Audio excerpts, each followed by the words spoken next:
Forum of Baroda UP bank unions के आह्वान पर पूरे बैंक के 9 यूनियनों द्वारा बड़ौदा यूपी बैंक के 30 जिलों के कार्यक्षेत्र में अपनी मांगों के समर्थन में हड़ताल किया गया। बताते चले कि बड़ौदा यूपी बैंक के प्रबंधन द्वारा पिछले 3 वर्षों से बैंक में एक भी भर्ती नहीं की जा रही है, जिसके कारण प्रबंधन कर्मचारियों के अभाव में देर रात्रि तक एवं छुट्टी के दिनों भी बैंक खुलवाकर कार्य कराया जा रहा है।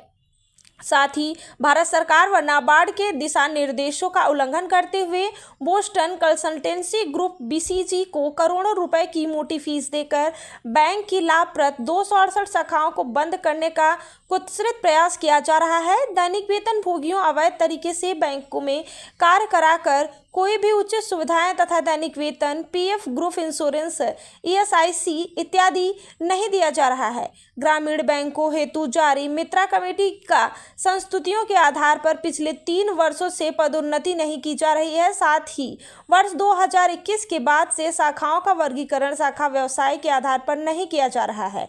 ग्रामीण बैंकों में पूरी देश में किसी भी ग्रामीण बैंक के प्रशासनिक कार्यालय नहीं है, किंतु बड़ौदा यूपी बैंक में 3 अवैध प्रशासनिक कार्यालय खोलकर अवैध कमाई का अड्डा बना दिया गया है।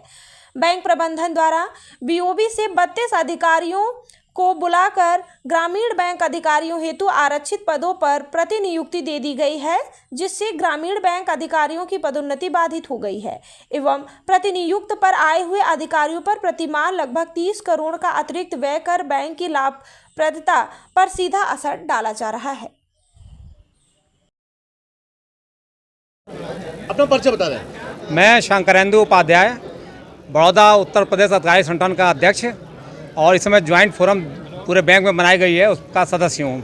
आज धरना किस लिए किया जा रहा है? हमारा Baroda bank of Baroda UP का जो प्रबंधन है वो लगातार पिछले 3 सालों से भर्ती नहीं कर रहा।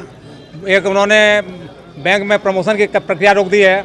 इन्होंने शाखाओं को बंदी के 268 शाखाओं बंदी के लिए इन्होंने बोस्टन कमेटी बैठा दिया, जिसको 12 करोड़ रुपये अवैध तरीके से दे दिया है। इन्होंने यहाँ पर हमारे जो स्वीपर्स हैं उनको कोई भी किसी तरह सुविधा स्वीपर्स और डेली वेजर को नहीं दे रहे हैं। और 3 इलीगल प्रशासनिक कार्यालय खोले गए हैं। इनको बंद कराने के लिए हम लोग पिछले 9 महीने से गोरखपुर में हमारे प्रधान कार्यालय प्रदर्शन किया। यहाँ पर 13 तारीख को यहाँ पर किया था प्रदर्शन क्षेत्रीय कार्यालयों पर। उसके बाद हम लोग कानपुर CLC के यहाँ गए, फिर दिल्ली CLC के यहाँ गए और जाने के बाद वहाँ पर भी इन्होंने प्रबंधन का हठपूर्वक रवैया रहा कि कोई डिमांड इन्होंने मानी नहीं और हमारे बैंक को बंद करने की साजिश कर रहे हैं। हमारे बैंक को बैंक ऑफ बड़ौदा के सामने जिनकी 268 ब्रांचें हैं वो बंद करने का प्रयास कर रहे हैं। इसका हमारा संगठन विरोध कर रहा है। मुख्य मांगे हमारी है कि 268 ब्रांचों को जो बंद करने का आदेश जारी किया है उसको तो तत्काल जो है रोका जाए। साथ में हमारे जो डेली वेजर स्वीपर्स हैं उनको ESIC की सुविधा दी जाए। हमारे यहाँ की प्रोन्नति चालू की जाए। हमारे यहाँ जो स्केल 5 के इनके अधिकारी बैठे हुए हैं, हमारे 25 करोड़ रुपये का नुकसान कर रहे हैं, उनको जो है वापस करके हमारे बैंक के स्केल 5 के अधिकारियों को बैठाया जाए। हम साथ में हमारी एक और महत्वपूर्ण डिमांड है कि हर कैडर में भर्ती की जाए।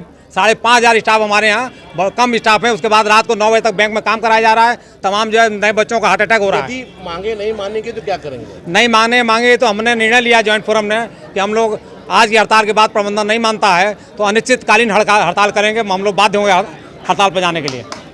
मैं पहले ये बताना चाहूँगा कि मैं संतोष कुमार सिंह, बड़ौदा यूपी बैंक भारतीय मजदूर संघ का वर्कर्स ऑर्गेनाइजेशन का प्रेसिडेंट हूँ। और आज हमारे बैंक के प्रबंधन का इतना बड़ा तानाशाही और इतना बड़ा अत्याचार किया गया है, जिसके वजह से जो अब तक के इतिहास में ऐसा नहीं पाया गया कि बैंक की सारी यूनियन एक मंच पे हो करके लड़ाई लड़े।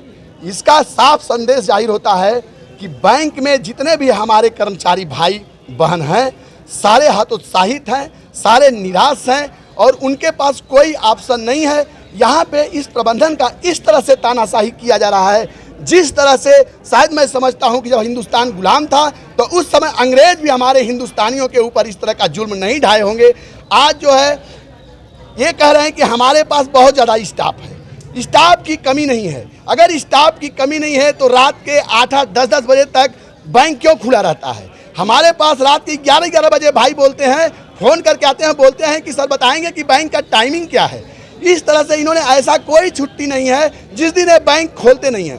इनका पूरा बैंक बता रहे हैं सर, अभी मैं उसी पे आ रहा हूँ। इस तरह से इन लोगों ने कोई भी जब छुट्टी खोलना हो, बैंक खोलना हो, सीधे व्हाट्सएप पे बैंक चला रहे हैं। इनका कोई लिखित फरमान जारी नहीं होता है। सिर्फ व्हाट्सएप पे बैंकिंग चल रही है, कर्मचारी भाइयों से लिखित में मांगते हैं। तो मैं आपको इस तरह का रवैया इस मैनेजमेंट के खिलाफ हम लोग अख्तियार किए। जब हमारे भाई बहन जब काफ़ी हतोत्साहित हो गए, निराश हो गए, आज हमारी सारी ने एक मंच पे और ज्वाइंट फार्म का हम लोग बड़ौदा यूपी बैंक यूनियंस का एक जो है हम लोग कमेटी का गठन किए और इस तरह से आज इस लड़ाई को हम लोग लड़ने के लिए तैयार बैठे।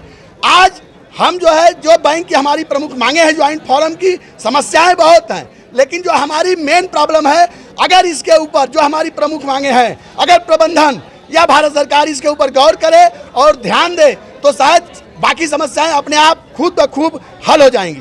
नंबर एक, मेन पावर की कमी। जैसा कि मैं बताना चाहता हूं कि कोई भी लड़ाई बगैर मेन पावर की नहीं लड़ी जाती है। मेन पावर आज हमारे बैंक के अंदर 1983 शाखाएं बड़ौदा यूपी बैंक के अंदर 31 जिला 30 रीजन में है, जिसका हेड ऑफिस गोरखपुर में है। हमारे बैंक के अंदर 1983 शाखाओं में कम से कम 12,500 स्टाफ होना चाहिए, जो कि आज के डेट में 7 से 7,500 स्टाफ है। 5 से 5,500 मैन पावर की कमी है। नंबर एक, ये जो हमारे भारत सरकार की गवर्नमेंट ऑफ इंडिया की गाइडलाइन है कि मित्रा कमेटी के अनुसार आरआरबी के अंदर स्टाफ को पदोन्नति और रिक्रूटमेंट किया जाए। इन्होंने मित्रा कमेटी की कोई भी गाइडलाइन इसको फॉलो नहीं किया। ये बताते हैं कि हमारे पास प्रमोशन और रिक्रूटमेंट के लिए हमारे पास जो है पैसा नहीं है।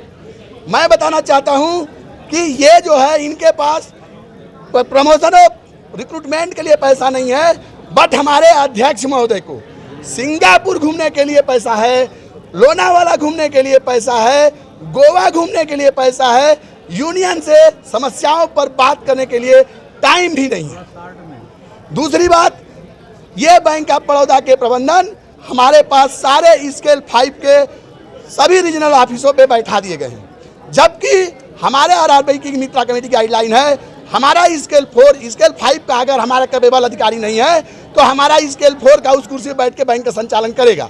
और मैं बता दूं कि बैंक प्रबंधन जब ये बैंक अमलगमेंट नहीं हुआ था तो हमारा यही स्केल 4 के अधिकारी इस बैंक को बहुत अच्छी तरह से संचालित कर रहे थे और घाटे का कभी नाम भी नहीं